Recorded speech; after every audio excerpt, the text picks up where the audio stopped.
Hello, I'm back. I did cut a 5x5 cardstock and I did put the Scrappy Boy Love the Mouse cardstock in the front. I think it looks nice right there. So I don't know if I want to pop it up with some Pop-Tarts and then put happy anniversary. I did glue anniversary because it's so big, and now I'm gonna glue the happy because I want you to see how cute these offers are. So like I said, it cuts out the back of it and then the inside of it like that. So oops, take out the inside of that one. So today it stopped raining. That's the good part. My husband is outside working on the shed. He's kind of in a hurry because family might come this weekend. Oh, true story. So in the 80s, early 80s, late 70s, we lived in Brooklyn in an Italian neighborhood, Italian and Irish. And we were like the 3 families that were Spanish there. And I think in class there was like 1 black family. Yeah, it was 3 Spanish family, Puerto Rican, and 1 black family in Park Slope. Mind you, we was there since, my mom was there since 1950 something in this apartment. Okay, let's fast forward it a little bit. I'm 12 years old. My brother has I have an oldest brother, a sister, and then a brother. So the 3rd oldest. The 6th of the family. I'm the baby of the house. And no, I was not spoiled. Contrary.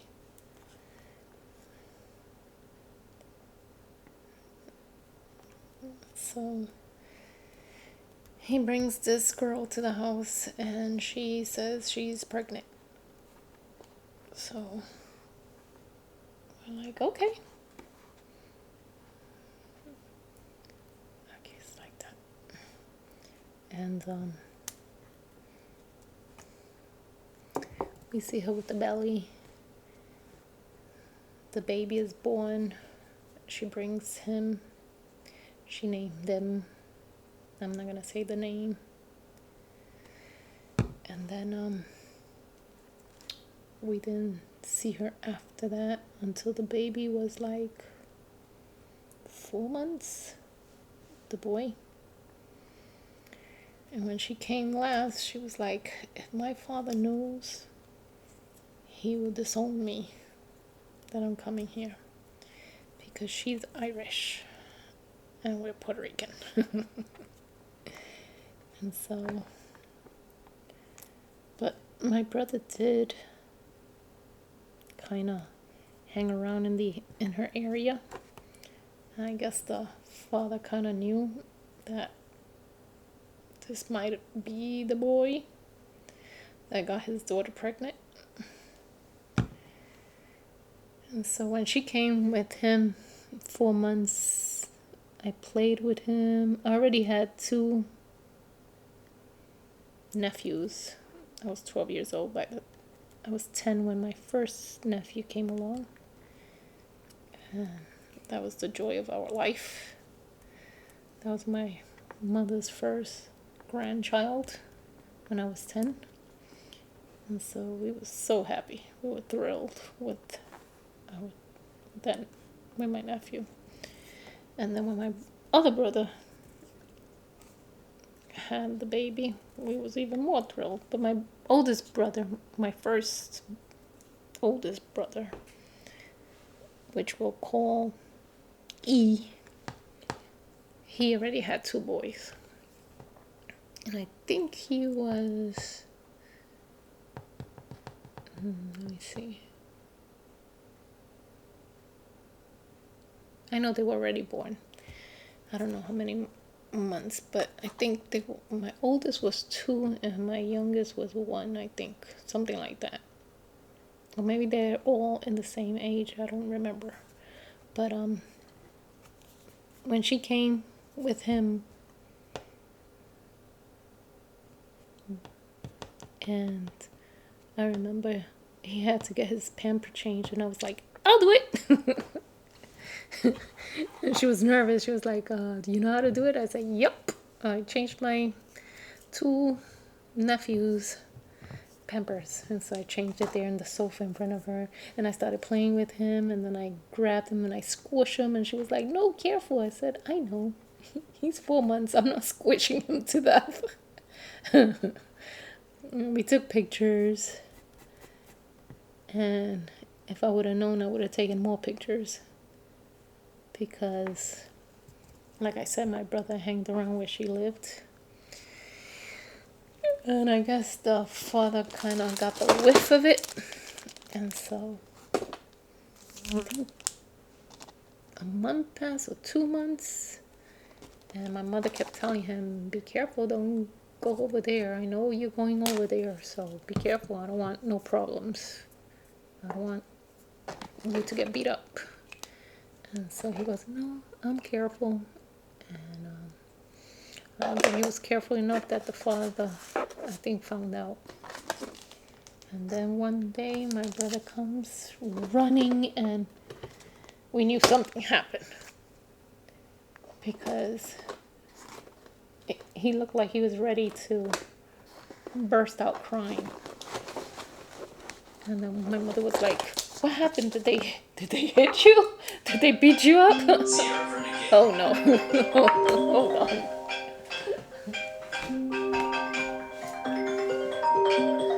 I can't stop at this. So he goes, no, none of that. And my mother's like sitting him down. Tell me. He's like, my son passed away in a fire. And we stood in shock. We were like, what? And he said, I think the father went berserk and put the house on fire because it's under mysterious. And sure enough, we all went running over there to make sure his story was right, and the house was burnt. And they told him that the baby and the girl died. We was like, oh my goodness. And so, okay, now I'm gonna fast forward. COVID hit. And I guess this text message through Facebook, and at that time this things were happening during COVID, so I ignored it.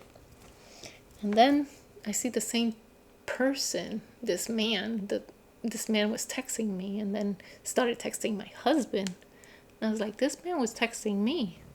So I went downstairs running to my husband, and I told him, this man was texting me, and now he's texting you. Can you open the thing? And he goes, I'm working right now. He was putting some sheetrock up in the basement. And I was like, okay, I'll open it. And then when I opened it, my hands started shaking, and I started crying. Now, mind you, my brother passed away in 2003. If he was still alive, I would think that was him in that picture that I opened in Facebook. Exact face. And the first thing I said, he didn't die in that fire. And sure enough, he didn't.